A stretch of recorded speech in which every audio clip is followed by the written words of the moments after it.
세상을 창조하신 하나님의 창조의 목적, 하나님이 이 세상을 왜 창조하셨으며 우리 인간을 왜 창조하셨으며 그리고 이 세상 만물을 왜 창조하셨는가에 대한 하나님의 목적을 아는 것이 믿음입니다. 우리가 저 사람 믿음이 좋다 이런 말 많이 하죠. 오늘 내가 막 은혜를 많이 받았다 이런 말 많이 하죠. 우리의 신앙의 출발을 조금 문제 있는 출발을 해서 그런 이야기가 잘못 오해하고 있는 것이죠. 무슨 말이냐면 이 하나님의 말씀은 우리에게 물론 여러 가지 감동을 줍니다. 또 우리 생활에 그것을 적용해서 또 많은 감동을 얻을 수 있습니다. 없다는 게 아니고, 그러나 성경이 우리에게 말하고자 하는 것은 하나님이 하신 일이 무엇이냐? 하나님이 계획하신 일이 무엇이냐? 하나님의 섭리와 하나님이 이 세상 만물을 창조하신 목적이 무엇이냐? 그리고 그의 아들 그리스도를 이 땅에 보내신 목적이 무엇이며 세상의 마지막은 무엇을 이룰 것이냐를 우리에게 계시, 우리에게 말씀하시는 그 의도, 그 하나님이 말씀하시고자 하는 것을 우리가 바르게 선포하고 그것을 바르게 우리가 이해하는 것이 믿음입니다. 믿습니까? 그래서 우리가 이제 많은 신앙 고백, 하이델베르크 신조, 도르트 신조, 사도 신조, 제네바 신조, 우리 장로교에 약 한 300년 동안에 내려오는 그 신앙 고백문이 있습니다. 그 중에 하나가 우리 예배를 드리기 전에 우리가 예배 드리는 이 사도신경. 사도신경이 아니라 사도신조입니다. 우리의 고백입니다. 그런데 거기에서도 중요한 우리 장로교의 창시자인 요한 존 깔뱅이라는 사람이 제네바 신조에서 제1문이 뭐라고 나왔냐면 사람의 제일 되는 목적이 무엇입니까?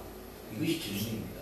그랬을 때에 그 1문의 답이 제네바 신조에서는 뭐라고 나오냐면 웨스트민스터 소요리문답에서는 제1문에 사람의 제일 되는 목적이 무엇이뇨? 이렇게 물으면은 우리가 어떻게 고백을 해야 되냐면은 하나님께 영광을 돌리며 그 안에서 즐거워하는 것입니다. 이렇게 나가는데요. 이 제네바 신조 1문에는 뭐라고 나오냐면 사람의 제일 되는 목적이 무엇입니까? 이렇게 물었을 때 그 1문에가 뭐냐면 하나님을 아는 것입니다. 이 말이 무슨 말이냐면 우리가 하나님이 누구이며 그리스도가 무엇이며 하나님의 창조의 목적이 무엇이며 하나님의 창조하신 이 목적과 하나님의 계획이 무엇인가를 아는 것이 사람의 제일 되는 목적인 것이에요. 그런데 우리는 이제 어떻게 훈련이 되었냐면 여러분도 주일학교 때부터 자꾸 다윗이 어떻고 요나단이 어떻고 아브라함이 어떻고 이런 것들, 그리고 이 성경을 영해해서 알레고리카라는 성경이라고 그러죠. 해석거리를 하죠. 성경에는 전혀 그런 말을 안 하고 있는데 자기가 그냥 그 본문으로 말을 만드는 거예요. 이상하게. 하여튼 어떻게 잘 만들어. 그런데 이제 그렇게 해가지고 이렇게 설교를 하면 또 그걸 또 은혜 받았다고 눈물도 흘리고. 여러분 우리 드라마 보고 얼마나 눈물 흘리죠. 좋은 영화를 보고도 눈물 흘릴 수 있어요. 그러니까 이 성경이 아닌 다른 말로도 얼마든지 눈물 흘릴 수 있단 말이죠. 설교 시간에. 근데 그것을 은혜 받았다 이렇게 말할 수 없는 것이에요.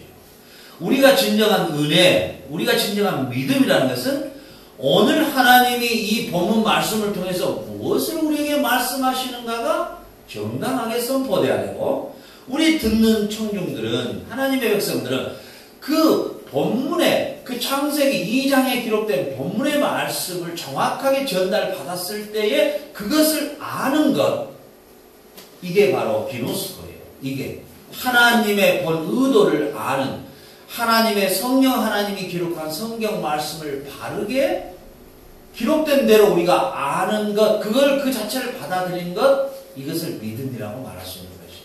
그런데 이게 굉장히 힘듭니다. 왜냐하면 어렸을 때부터 신앙생활을 오래 한 사람일수록 이게 바꿔지기가 굉장히 힘듭니다. 굉장히 힘들어요. 굉장히 힘들어요. 그리고 또 제가 이걸 자랑하려는 게 아니라 저처럼 설교를 한 사람이 없어요. 저처럼 우리 보통 성도들로 보자면 저처럼 설교를 못하는 사람이 없어요.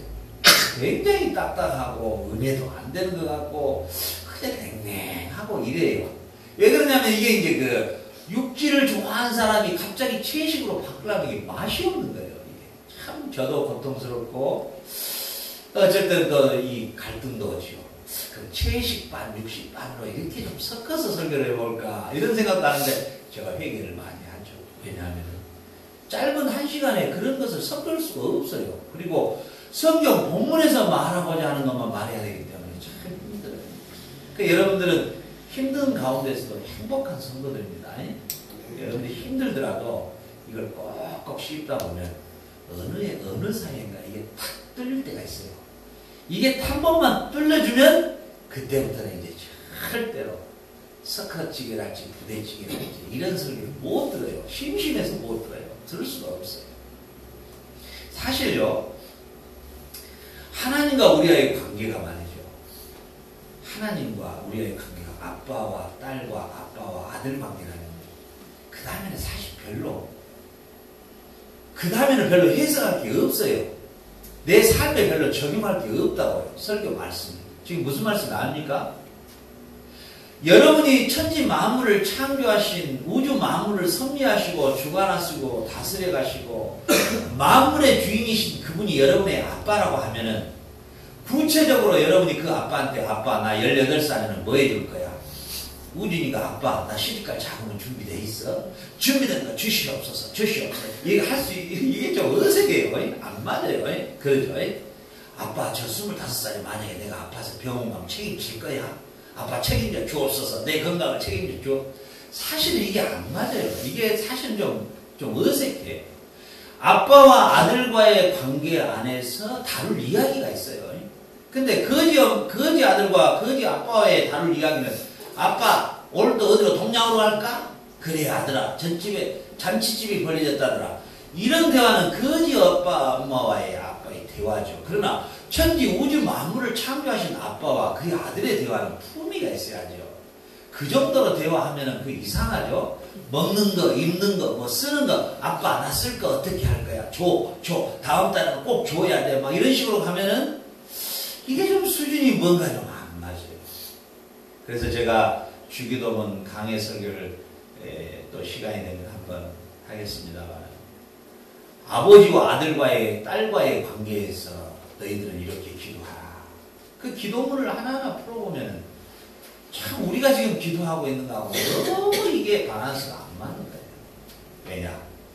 천지 만물을 창조하신 그 아버지의 아들답게 딸답게 기도하는 기도문이 주님이 가르친 주기도문인 것이에요.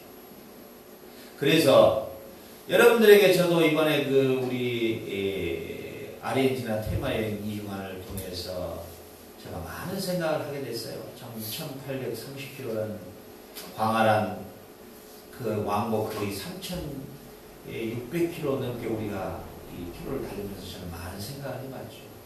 그리고 하나님 앞에 많은 걸 생각을 해봤는데